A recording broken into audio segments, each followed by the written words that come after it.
Friends, colleagues, and all who care about the direction of this country, I want to begin with a simple but unsettling question.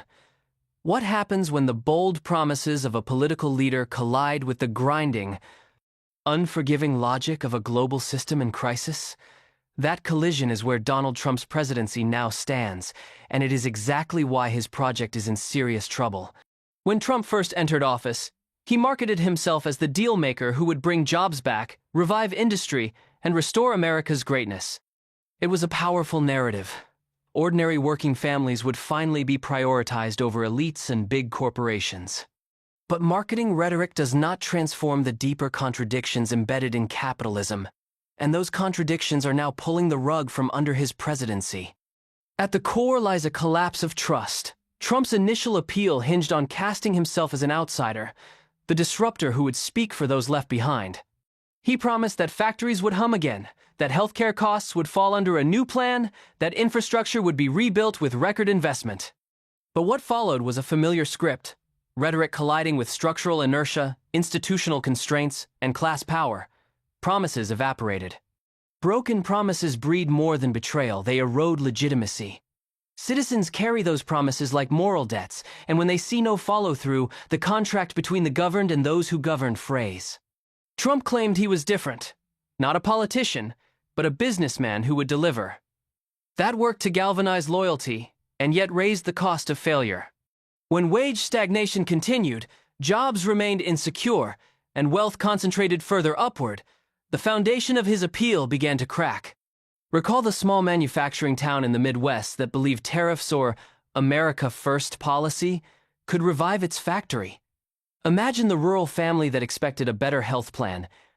Visualize the post-industrial community hoping for new roads and bridges. None of those things reliably materialized. Instead, what many saw was more corporate favoritism, political theater, and selective bailouts, actions consistent with a system that channels growth in crisis to the powerful, not the vulnerable. This is not simply a story of one failed presidency. It is a structural drama. Power relations between state and capital ensure that any leader who promises disruption must eventually accommodate entrenched corporate interests, global capital flows, and elite coalition imperatives. Even a disruptive politician becomes captive to those rules. Already, cracks have spread. The bond of trust is severed, and legitimacy begins to slip. When leaders betray their base, they do not create mere disappointment. They provoke a pervasive cynicism about whether democracy itself can represent the many rather than the few. In Trump's case, the question emerges. If he fails, who can truly represent the people? That question feeds disengagement, radical alternatives, or populist revolts. Why is Trump's presidency in dire trouble? Because the trust that once bound millions to him has been shattered, and no amount of rallies, spin, or slogans can fully repair it. Those who once saw him as a champion now view him as just another politician reshaped by the same system he claimed to defy.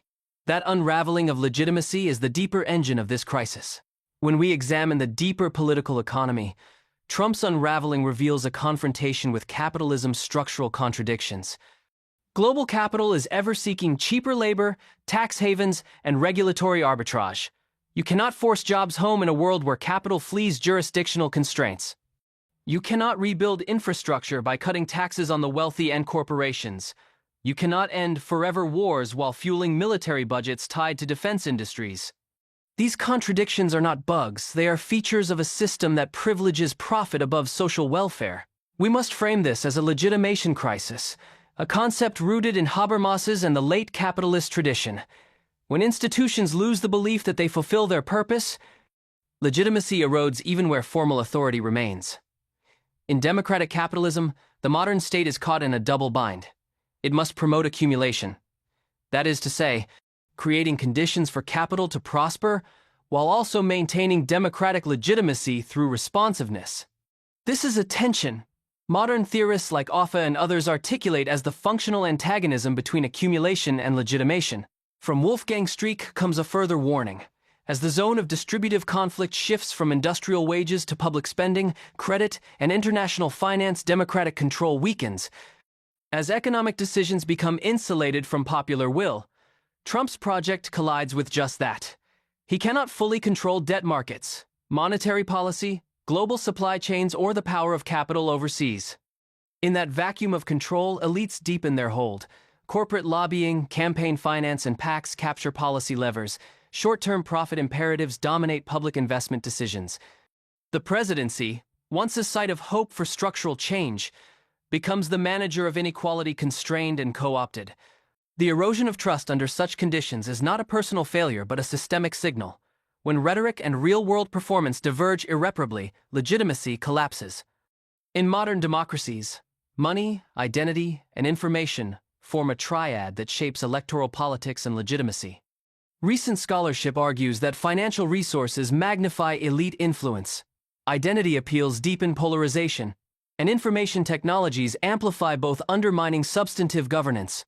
In Trump's case, the funding of campaigns and control over information, media, social platforms, are central, but they also reinforce elite alignment, deepening the disconnect between policy and public welfare. History offers cautionary parallels. Nixon promised order, but was undone by Vietnam and Watergate. Carter promised moral renewal, but collapsed under stagflation and oil shocks. Leaders built on lofty promises but neglecting structural constraints routinely collapse under the weight of system logic. Trump's trajectory mirrors this. So his crisis is twofold: a political collapse of legitimacy and an economic collision with capitalism's logic. But crises open space. When faith in leaders fails, people begin to ask bigger questions. Why, no matter who is in power, do the same structural inequalities persist? Could the failure of one man spark real demand for systemic alternatives? If this disillusionment is channeled, it can birth movements grounded in structural critique, not cults of personality. The unraveling of Trump's presidency is not just about him. It is a mirror held up to a political and economic order that seems increasingly unsustainable. When people finally see that the problem often lies not with leaders but the system they serve, the possibility of transformational politics emerges.